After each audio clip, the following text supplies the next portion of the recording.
Social media হোক আর main stream media, আজকাল আপনি যেখানে ঢুকবেন ক্রিকেট নিয়ে আলোচনা হলে সেখানে একছত্র নাহিদ রানা বিষয়ক আলোচনা আছে। ওয়াসিম আকরাম, হর্ষ ভোগলে থেকে শুরু করে এই শোয়েব আক্তার সবাই সবাই এখন বাংলাদেশি বিশেষজ্ঞদের কথা বলতেছে না, দিন দুনিয়ার সবাই এখন নাহিদ রানাকে নিয়ে আলোচনা করতেছে। কেন আলোচনা করতেছে সেগুলো নিয়ে আমরা একাধিকবার কথা বলছি, একাধিকবার, যে শুধু পেস না, 150-তে বল তো অনেকেই করতেছে এই মুহূর্তে পৃথিবীতে। ফলে 150টাই মূল ব্যাপার না, তার কন্ট্রোল সহ বিশেষত্ব আছে আরো কিছু। আজকাল রিভার্স সুইংও করাচ্ছে, সব মিলায় নাহিদ রানা একটা বিশাল ব্যাপার। এখন কথা হচ্ছে যে এই যে নাহিদ রানা নাহিদ রানা নাহিদ রানা করা হচ্ছে, এই শব্দগুলো তার কানেও যাচ্ছে, এই কথাগুলো তার কানেও যাচ্ছে। সেও ফেসবুক খুললেই দেখতেছে তাকে নিয়ে পোস্ট, সে ইউটিউবে ঢুকলেই দেখতেছে তাকে নিয়ে কন্টেন্ট, সে মিডিয়া কোনো একটা পত্রিকা খুললেই দেখতেছে যে তাকে নিয়ে স্টোরি। এখন এইটা অনেকেই বলেন যে এইগুলাতে ক্রিকেটারদের ক্ষতি হয়, অ্যাথলেটদের ক্ষতি হয়, তারা বিগড়ে যেতে পারে। আমি সেটার সঙ্গে একমত কখনো না, আমি কখনো একমত না। কেন একমত না সেটা বলবো। একই সঙ্গে আমি একটু নাহিদ রানার কাছে এটা জানতে চাইছিলাম যে এই আলোচনাগুলো তার উপর কি প্রভাব ফেলে।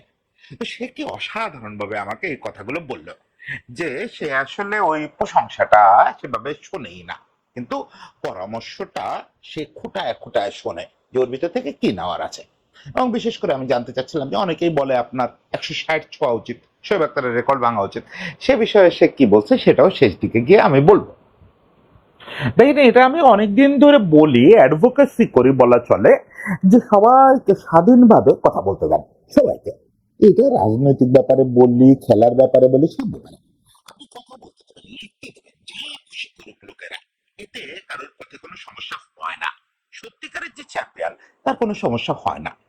আমরা যে ভয় পাই না, ওইটা আসলে এক ধরনের ছোট মনের ব্যাপার, ছোট মনের ব্যাপার। আমরা মিডিও করতো, এই জন্য আমরা মিডিওকর জায়গা থেকে দেখি যে অতিরিক্ত প্রশংসা করলে ছেলেটা বিগড়ে যাবে, বেলাইন হয়ে যাবে।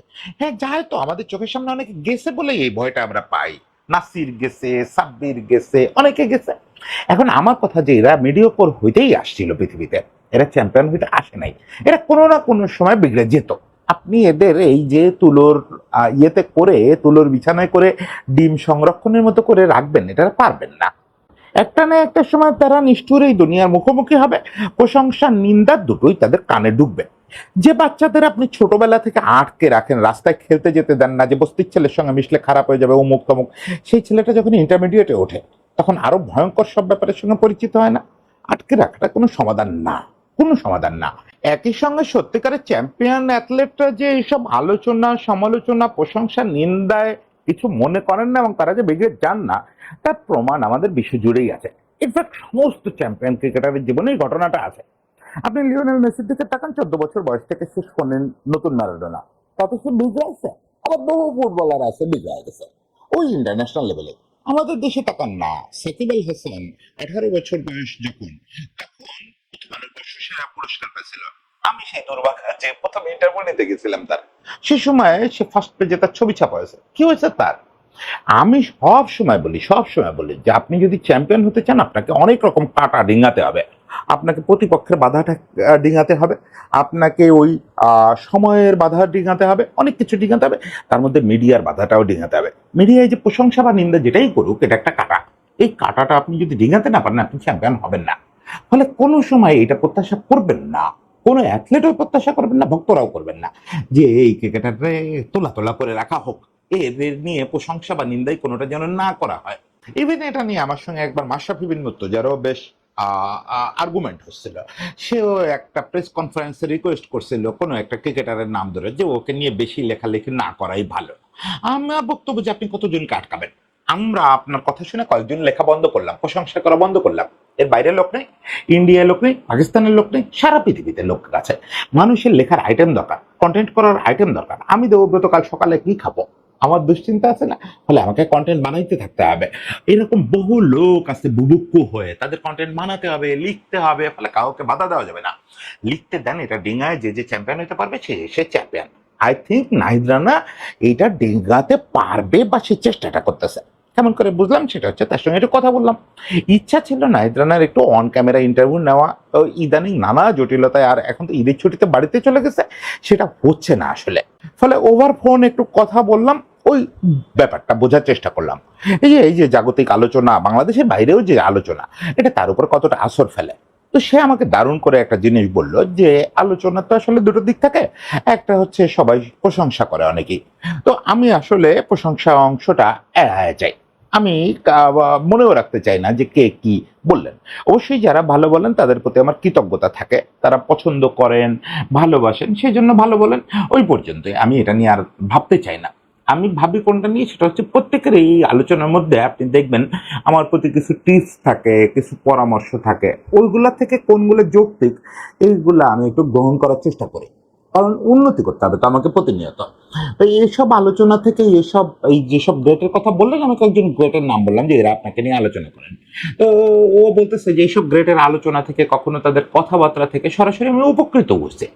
ফলে প্রশংসাটাকে আমি এক পাশে রেখে এখান থেকে আমি আমারকে নিয়ে সমালোচনা, সে বলতেছে সমালোচনাটাও আমি শুনি মন দিয়ে, যে আমাকে নিয়ে কোনো সমালোচনা আছে নাকি।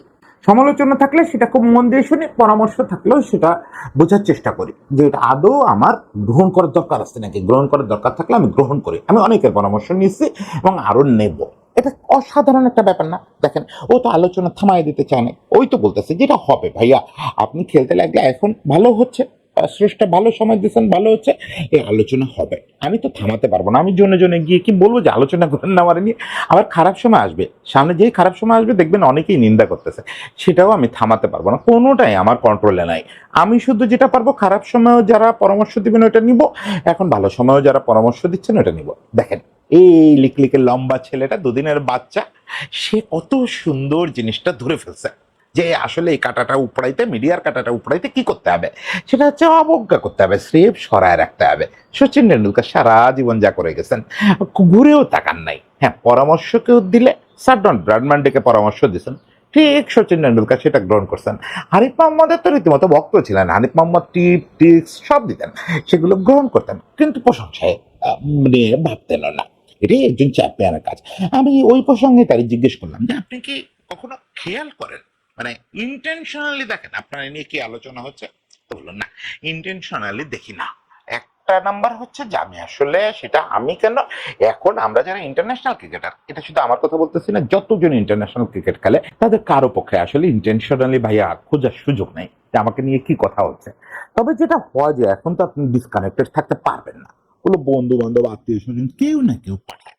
যা হয়, হয়তো সবার সব কথা পৌঁছায় না, কিন্তু মেইনলি কি কথা হচ্ছে এটা পৌঁছায় কাছে। তাই এটাও আমার কাছে খুব অনেস্ট একটা ওপিনিয়ন মনে হয়েছে। আমি বহু ক্রিকেটারের কাছে এই প্রশ্ন করে শুনছি যে না ভাই, আমি কোনো কিছু খেয়াল করি না, আমি কোনো কিছু জানিও না। ও কিন্তু বললো যে আমি জানি। কারণ হচ্ছে আমি জেনে যাই। এই কানেক্টেড দুনিয়ায় সবাই হোয়াটসঅ্যাপে কানেক্ট, মেসেজ দিচ্ছে, ফেসবুকে মেসেজ দিচ্ছে, কেউ না কেউ জিনিসটা পাঠায়। এখন কথা হচ্ছে ইন্টেনশনালি আমি কখনো খুঁজি না যে কি হচ্ছে না হচ্ছে। খোঁজার টাইম নাই। ইন্টারন্যাশনাল একজন ক্রিকেটার, তাকে এত ব্যস্ত জীবন কাটাতে হয় যে আসলে খোঁজার টাইম নাই। বললো যে প্রতিদিন আসলে নিজের নিয়ে কাজ করতে হয়। এখন আমি যদি কাজ না করি তাহলে পিছায় পড়বো। আমার প্রতিদিন দুর্বলতা বের হয়, কিছু প্রতিপক্ষ ফাইন্ড আউট করে ফেলে, বুঝি যে এটা প্রতিপক্ষ ধরে ফেলছে, সেগুলো নিয়ে কাজ করতে হয়। ওই প্রসঙ্গে আমি বলতেছিলাম যে আপনার ফিটনেস নিয়ে, আপনি যাতে ফিট থাকেন, ইনজুরি মুক্ত থাকেন, এটা নিয়ে সারা পৃথিবী খুব চিন্তিত। এবং বিশেষ করে ডমিনিক কর্ক যেমন হাত জোড় করে বলতেছিল যে প্লিজ বাংলাদেশ, প্লিজ তাকে দেখে রেখো। তো আপনি তো আবার প্রেস কনফারেন্সে বলেন যে যুদ্ধ করতে গেলে গুলি লাগবেই। আসলে আপনি কতটা সিরিয়াস? এখানেও সে আমার খুব মন পছন্দ একটা কথা বলছে যে অবশ্যই সিরিয়াস, অবশ্যই সিরিয়াস। আমি আমি ওই যেটা বললি যে যুদ্ধ করতে গেলে গুলি লাগবে, সেটা হচ্ছে ভয় পেয়ে তো মাঠে খেলা যাবে না। ইনজুরির ভয়, ফিটনেসের ভয়, এগুলো মাঠে যখন খেলতে নামবো তখন তো মাথায় রাখলে চলবে না। তখন যদি আমি বারবার ওইটা ভাবতে থাকি যে ইনজুরি হতে পারে, ইনজুরি হতে পারে, তাহলে আমি আমার এফোর্টের সর্বোচ্চটা দেবো না। ওই জন্য বলি যুদ্ধ করতে গেলে গুলি লাগবে, এটা মেনে নিতে হবে। কিন্তু তার মানে এই না যে আমি গুলি খাওয়ার মতো অবস্থায় থাকবো, নিজের রাখবো, সেটা কোনোভাবেই ঠিক না। আমি তো সব সময় ভাইয়া নিজের সর্বোচ্চ প্রস্তুত রাখার চেষ্টা করি, এবং যাতে কোনোভাবে ফিটনেসে কোনো সমস্যা না হয়। এমনিতে ও বললো যে এই বড় কৃতিত্বটা আমাদের বোর্ডের এবং আমাদের ম্যানেজমেন্টের। ওনারা তো একটা হিসাব করে রীতিমতো চক আউট করে রাখেন যে কোন ম্যাচটা আমাকে খেলাবেন, কোন ম্যাচটা খেলাবেন না, কত ওভারলোড দিবেন, দিবেন না, প্র্যাকটিসে কি করতে হবে, হবে না, এগুলো তো ওনাদের একটা দারুণ প্ল্যানিং আছে। এর বাইরে আমি খুব সচেতন থাকার চেষ্টা করি। আমি হচ্ছে যেমন নিজেকে নিয়ে প্রচুর কাজ করি, সেই সঙ্গে আমাকে ফিজিওরা, কোচরা যেভাবে বলেন সেইভাবে আমি সচেতন থাকি যাতে আমি নিজে কোনো বিপদ না ঘটাই। তো আমি মজা করে পাল্টা জানতে চাচ্ছিলাম যে এই যে এত লোকে বলে যে ইনজুরি থেকে সাবধান, ইনজুরি থেকে সাবধান, নিতে বিরক্ত লাগে নাকি? আরে ভাই আমি তো ভালোই বুঝি। বলে না না, এটা বরং আমি শুনলে বুঝি যে ওনারা আমাকে নিয়ে ভাবতেছেন। এই যে অপরিচিত সব বিশেষজ্ঞ বোলাররা, ওনাদের সঙ্গে তো আমার অনেকেরই দেখাই হয় নাই কোনোদিন। ওনারা আমাকে নিয়ে কথা বলতেছেন, আমার ইনজুরি নিয়ে কনসার্ন প্রকাশ করতেছেন, আমি যেন ইনজুর্ড না হয়।